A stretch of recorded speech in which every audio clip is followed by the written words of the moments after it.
बिस्मिल्लाहिर्रहमानिर्रहीम। अज़ीज़ तलबा, इस यूनिट 10 में जिसका नाम सोलर सिस्टम है, हम इसकी एक्सरसाइज को देख रहे हैं। इस वीडियो लेक्चर में हम एमसीक्यूज़ और ट्रू फॉल्स स्टेटमेंट जो हैं इनको देखेंगे जो हमारी एक्सरसाइज में दिए गए हैं। इन एमसीक्यूज़ को मैंने आपके सामने यहाँ पर नोट्स की शक्ल में अटैम्प्ट करने की जो है ये कोशिश की है। आइए देखते हैं कि ये एमसीक्यूज़ हमारी जो एक्सरसाइज है उसके मुताबिक इसको हम कैसे सॉल्व करेंगे। पहला एमसीक्यूज़ डियर स्टूडेंट आपके सामने वो इस तरह से है, what hold the planet in their orbit around sun. सूरज के गिर्द जो मुख्तलिफ प्लैनेट यानी सितारे अपने अपने ऑर्बिट में यानी अपने अपने महवर में गर्दिश जो कर रहे हैं, सूरज के गिर्द जो चक्कर लगा रहे हैं, तो कौन सी ऐसी ताकत है, कौन सी ऐसी चीज़ है जो इन प्लैनेट्स को, इन सितारों को सूरज के गिर्द गर्दिशी हरकत पर जो है ना मजबूर करके रखती है। तो यहाँ चार ऑप्शन हमारे पास हैं, जिसमें से ऑप्शन ए आप देख रहे हैं ग्रेविटी, ये पहले से मैंने बोल्ड किया हुआ है इसको। बी स्पीड, सी स्ट्रिंग, डी एयर करंट। अब इसमें जो करेक्ट ऑप्शन है वो ग्रेविटी है, जो सन के अराउंड प्लैनेट को रिवॉल्विंग में जो है ना फोर्स करती है। प्लैनेट की स्पीड का कोई इससे अमल दखल नहीं है। स्ट्रिंग, प्लैनेट और सूरज के दरमियान कोई ऐसी स्ट्रिंग या कोई ऐसी डोरी नहीं है, कोई ऐसी कनेक्शन नहीं है फिज़िकल के जो प्लैनेट जो है ना वो रिवॉल्व करें अराउंड द सन। और एयर करंट होते नहीं हैं, स्पेस में खला में हवा नहीं होती। तो इसलिए हमारी तीन ऑप्शन जो हैं बी, सी और डी, ये क्या है, ये गलत है। और ऑप्शन ए ही फिर रह जाती है, कर इसे हम कहते हैं that is the correct option, gravity. ठीक है जी, ये हमारी करेक्ट ऑप्शन हो जाएगी। उसके बाद हम अपने नेक्स्ट एमसीक्यूज़ की तरफ बढ़ते हैं। तो नेक्स्ट एमसीक्यूज़ में आप देखें, the largest planet in solar system is known as. ये हमने यूनिट में स्टडी किया हुआ है कि जो हमारे 8 प्लैनेट हैं सोलर सिस्टम में, उनमें सबसे बड़ा प्लैनेट कौन सा है, वो आपके सामने जुपिटर जो है ये हाईलाइट किया हुआ है। तो ये तो हमें बआसानी इसको हम अटैम्प्ट कर सकते हैं एमसीक्यूज़ को। ऑप्शन जो गिवन है वो यूरेनस है, सैटर्न है, जुपिटर है, अर्थ है। साइज वाइज देखें तो जुपिटर जो है सबसे बड़ा प्लैनेट है, तो यहाँ इसको हमने टिक किया। और दैन उसके बाद हम एमसीक्यूज़ नंबर 3 की तरफ जाते हैं। MCQs number 3, ball of ice, dust and rocks and gases form these. चार मटेरियल हैं, chemically composition point of view से ये चारों मिलके क्या बनाते हैं, कौन सा एस्ट्रोनॉमिकल या जनाब हेवनली बॉडीज़ बनाते हैं।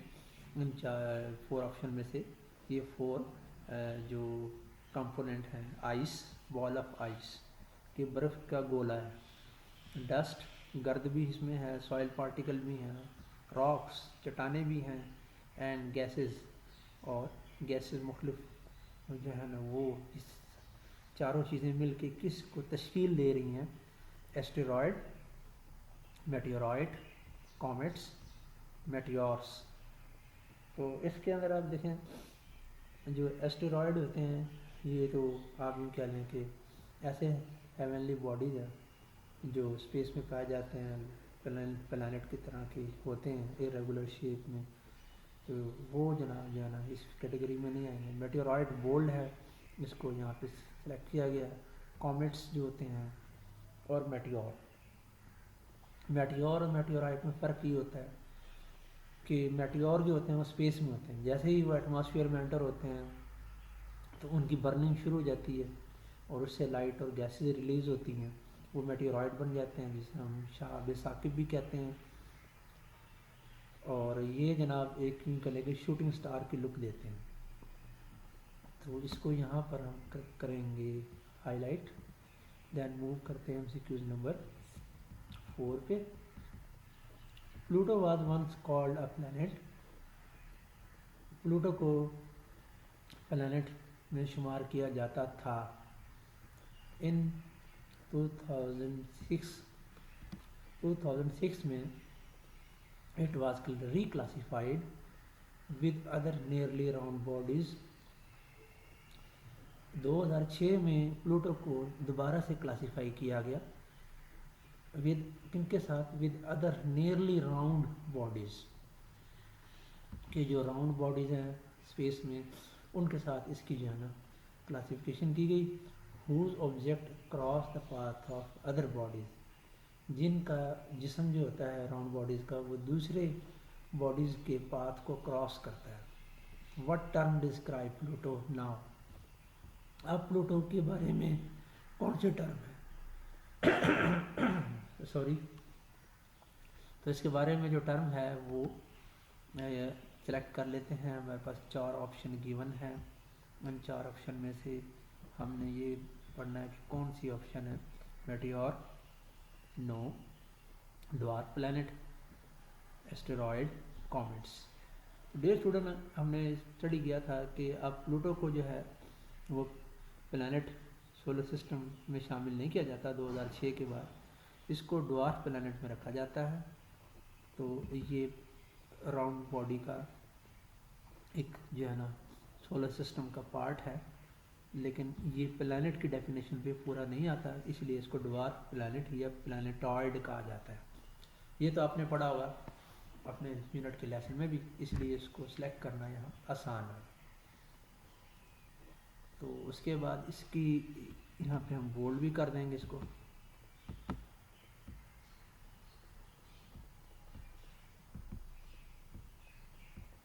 जी, अब तक हमने 4 MCQs को डियर स्टूडेंट जो है ना वो अटैम्प्ट कर लिया है। दैन उसके बाद हम मूव करते हैं नेक्स्ट MCQs की तरफ। MCQ number 5, what makes sun more important than other star. सूरज को दूसरे सितारों के मुकाबले में क्या चीज़ अहम बनाती है। Option A, unlike other star the sun is very large.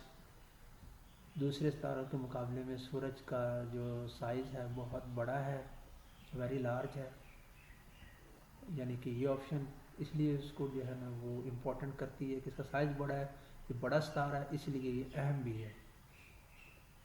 नहीं, इससे भी बड़े बड़े सितारे हैं सूरज से भी, तो सूरज का जो साइज़ है वो इतना बड़ा नहीं है कि वेरी लार्ज हो। Then option B, when compare to other star the sun is hottest.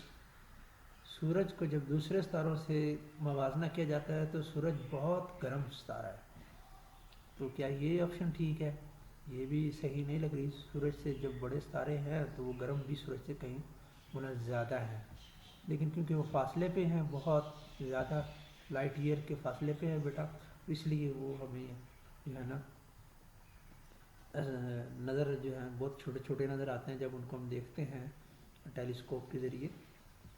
Option C, unlike other star, दूसरे सितारों के मुकाबले में sun is the right colour for living thing. जानदारों के लिए जो है सूरज का जो रंग है वो मुनासिब रंग है, राइट कलर है। ये भी गलत ऑप्शन है। ऑप्शन डी क्या कहती है, when compare to other star, जब सन को दूसरे सितारों से हम मवाजना करते हैं तो क्या होता है, sun is very close to earth. सूरज जो है ना वो सितारा जो ज़मीन के बहुत करीब है, अगरचे इतना करीब नहीं है लेकिन दूसरे सितारों के मुकाबले में ये करीब है। तो ये सूरज को क्या बनाती है बात, ये बात सूरज को ज़्यादा अहम कर देती है, इसलिए हम इस ऑप्शन को सेलेक्ट कर लेंगे और इसको जनाब जो है ना हाईलाइट भी कर लेंगे। तो इस तरह हमारा ये ऑप्शन डी जो है क्वेश्चन 5 का दैट इज़ करेक्ट ऑप्शन। ये स्टूडेंट अब तक हमने कितने MCQs हल किए, 5 MCQs को हमने अटैम्प्ट किया है। उसके बाद हम MCQs नंबर 6 को स्टडी करते हैं। MCQs नंबर 6 को स्टडी करते हुए हम पहले स्टेटमेंट पढ़ेंगे, which of the following is in a correct order. यहाँ पे तरतीब पूछी गई है कि 4 ऑप्शन है, इनमें से किस की ऑप्शन की जो तरतीब है, जो सीक्वेंस है या उसका जो ऑर्डर है वो करेक्ट है। तो पहला आप देखें, पहला ऑप्शन हमारे पास है मरकरी, यानी सोलर सिस्टम में जो प्लानट हैं उनकी तरतीब पूछी जा रही है, starting from inner planet to outer planet. Option A में Mercury, Mars, Venus, Jupiter. Then option B Mercury, Venus, Earth, Mars.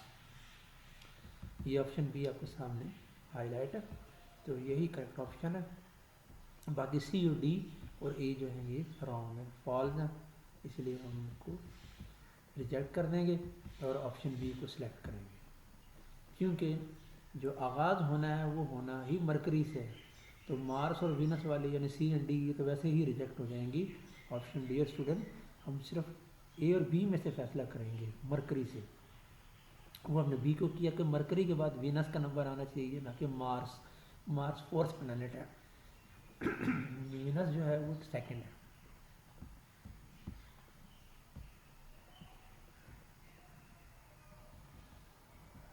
MCQ number 4, dash is located at the centre of our solar system. कौन सी चीज़ है जो हमारे निज़ाम शमसी के मरकज़ में वाक़ है, तकरीबन हमारे सोलर सिस्टम के सेंटर में है? That is the Earth. Earth तीसरा प्लैनेट है, तकरीबन वो जो है ना हमारे सोलर सिस्टम के सेंटर में है। लेकिन अगर बिल्कुल उसकी बात करें कि सेंटर में क्या चीज़ है, तो प्लैनेट को अगर देखेंगे तो फिर तो वो आ जाएगा मार्स। लेकिन अगर हम बात करेंगे यानी गिवन ऑप्शन में तो मार्स नहीं है, तो इसलिए हम इसमें हम करेंगे सेंटर में जो चीज़ लोकेटेड है सोलर सिस्टम के, वो जो है बताते खुद सन है। तो इसलिए हम ऑप्शन बी को सिलेक्ट करेंगे, दैट इज करेक्ट ऑप्शन सन। सन जो होता है वो सोलर सिस्टम के मरकज़ में वाक़या है और इसके गिर्द जो है ना 8 प्लैनेट रिवॉल्व करते हैं और प्लैनेटॉइड हैं वो भी इसके गिर्द रिवॉल्व करते हैं। ठीक है जी, अब हम जाते हैं MCQ नंबर 8 की तरफ। MCQ नंबर 8 क्या स्टेटमेंट है जी इसका? इसका स्टेटमेंट कुछ इस तरह से है, Mars is the dash planet from sun. बिल्कुल आसान है, इसकी तरतीब पूछी गई है, नंबर पूछा गया, कौन सा नंबर है मुरीख सियारे का। मुरीख सियारा जिसको हम उर्दू में यानी मुरीख कहते हैं, ये इंग्लिश में मार्स प्लैनेट है, तो इसका 4th नंबर आता है, ये आपके सामने है, दैट इज़ 4th। और ये आखिरी सियारा है इनर जो प्लैनेट है उनमें से। 4 प्लैनेट, पहले 4 प्लैनेट जो हैं वो इनर हैं, उनकी स्ट्रक्चर जो होती है वो रॉकी होती है और जो है ना वो अर्थ क्रस्ट टाइप स्ट्रक्चर पे मुश्तमिल होते हैं। लास्ट 4 जो होते हैं आउटर प्लैनेट होते हैं और वो they are joint ball of gases. तो इसके बाद हम MCQ नंबर 9 पे आ गए हैं स्टूडेंट। MCQ नंबर 9 हमें क्या बता रहा है? Second closest dwarf planet to sun is. Sun में जो सबसे सेकंड क्लोजेस्ट ड्वार्फ प्लैनेट कौन सा है सूरज के लिहाज से? सूरज में अगर आप देखें तो इसमें जो है ना दूसरा हमने ड्वार्फ प्लैनेट को सिलेक्ट करना है। कौन सा प्लैनेट? ड्वार्फ प्लैनेट जो सूरज के करीब हो, ठीक है, इसको हमें सिलेक्ट करना है, पहले को नहीं, फर्स्ट क्लोजेस्ट नहीं, सेकंड क्लोजेस्ट को। ये भी आपने याद रखना है गिवन ऑप्शन में से। तो हमारे पास जो इसमें ऑप्शन है उसको हम देख लेते हैं, कौन कौन सी ऑप्शन हमारे पास हैं। ऑप्शन ए एरिस, यानी कि एरिस है, उसके बाद प्लूटो, दैन इसके बाद सैचर्न और सेरिस। तो आप देखें प्लूटो जो है ये जो है सन के करीब नहीं है, ये सन से बहुत दूर है। जब ये सोलर सिस्टम का हिस्सा था उसमें प्लैनेट में, तो ये 9वें नंबर पे आता था, 9th था, इसलिए ये सबसे दूर वाला फारदस्ट प्लैनेट था। लेकिन अब ये प्लैनेटॉइड में आता है, अब भी ये सूरज से दूर है, तो इस बी ऑप्शन तो वैसे निकल जाएगी। ए, सी और डी में से हमने सेलेक्ट करना है। सैचर्न जो होता है ये प्लैनेटॉइड नहीं है, प्लैनेट है, तो बी और सी जो है ना हम ये रिजेक्ट कर देंगे। ए और डी में से आपने सेलेक्ट करना है। जब इसको हम सेलेक्ट करते हैं तो हमारे पास इसकी ऑप्शन जो बचती है वो सी डी ऑप्शन बचती है, सीरीज।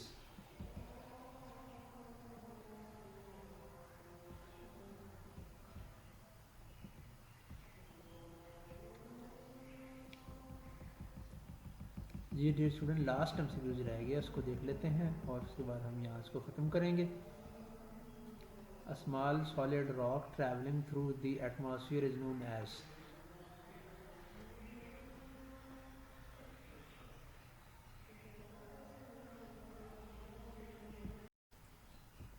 जी स्टूडेंट, इसका ये एमसीक्यूज नंबर जो 10 है, इसके बारे में पहले तो स्टेटमेंट हमें समझ आनी चाहिए कि क्या स्टेटमेंट है। इसमें यह पूछा जा रहा है कि एक स्मॉल सॉलिड रॉक, एक छोटी चट्टान, ठोस चट्टान होती है, जारी बात है, वो ट्रैवल कर रही है एटमॉस्फेयर में, इज़ नोन एज। एटमॉस्फेयर से मुराद हमारी ज़मीन की फ़िज़ा है। इसमें जो सॉलिड रॉक जो आती है उसे क्या कहते हैं। अब आप ऑप्शन में देखें, ऑप्शन ए मेटियोर है, उसके बाद ऑप्शन बी कॉमेट्स है, उसके बाद स्टार, उसके बाद एस्टेरॉयड। अब ये जो 4 ऑप्शन हैं, इनमें से अगर हमने यूनिट को स्टडी किया हो सही तरीके से, तो आप देखें कि वो ऑब्जेक्ट, सेलेशियल बॉडी, खलाई जिस्म जो हमारी फ़िज़ा में दाखिल हो जाए, ठीक है, और फ़िज़ा में जब दाखिल होता है तो उसको फिर रगड़ का सामना करना पड़ता है, फ्रिक्शन होती है, जिसकी वजह से उसमें फिर कंबशन, जलने का प्रोसेस शुरू हो जाता है। स्टार फ़िज़ा में दाखिल नहीं होते, अमूमन जो होते हैं उन्हें हम शूटिंग स्टार कहते हैं, यानी जो खालिस स्टार, प्योर स्टार है, वो स्पेस का हिस्सा है, वो एटमॉस्फेयर में नहीं आते। ठीक है जी। उसके बाद है कॉमेट्स एंड एस्टेरॉयड, ये भी स्पेस में ही रहते हैं, ये एटमॉस्फेयर में एंटर नहीं होते। जो एंटर होते हैं एटमॉस्फेयर में उन्हें हम कहते हैं मेटियोर, और उसको फिर हम मेटियोराइट का नाम भी देते हैं। तो यहाँ पर अगर एटमॉस्फेयर को हमने देखना है तो फिर तो ये ऑप्शन बनेगी ठीक, और इसको हम फिर लिंक कर लेंगे एटमॉस्फेयर के साथ।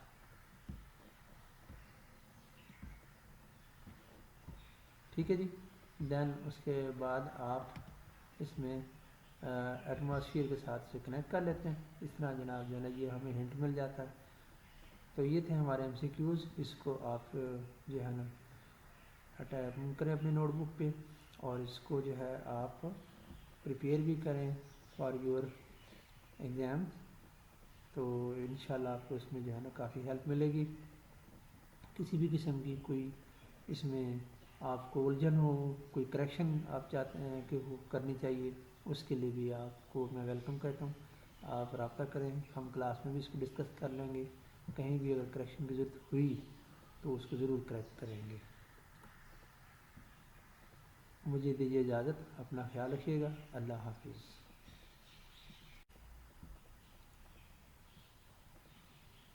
बिस्मिल्लाहिर्रहमानिर्रहीम।